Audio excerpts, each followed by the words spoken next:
So I've decided to do another Trooper video.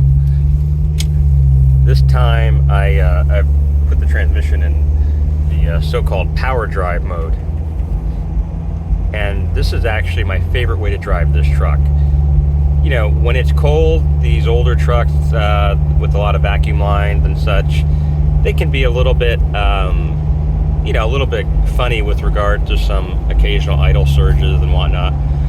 But when this truck is fully warmed up, it's just really nice. And what I like about this power drive is, I mean, it's kind of obvious from the branding, but it gives you a little more stretch in the RPMs, and it really does kind of transform the driving demeanor of it. Like it's much happier doing, you know, 65 or so miles an hour on the interstate and, you know, busier 4-lane roads. But even just on back roads like I'm on right now, it's just, I keep meaning to like tell people it's like my favorite way to drive this truck is in this power drive mode. It seems like that's just where it wants to be, and it helps make the most of the you know, the somewhat limited power, right? Not the most powerful truck, but again, people forget these little 4 cylinders actually had very respectable torque. I believe, and I have to double check, but I think it's around 120 horsepower, 146 pound-feet of torque.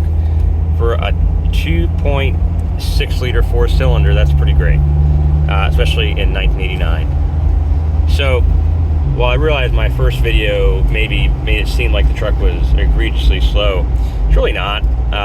Again, I wouldn't necessarily want to be commuting long distances on a really miserable interstate every day, but I mean, occasionally, yeah, it's totally fine.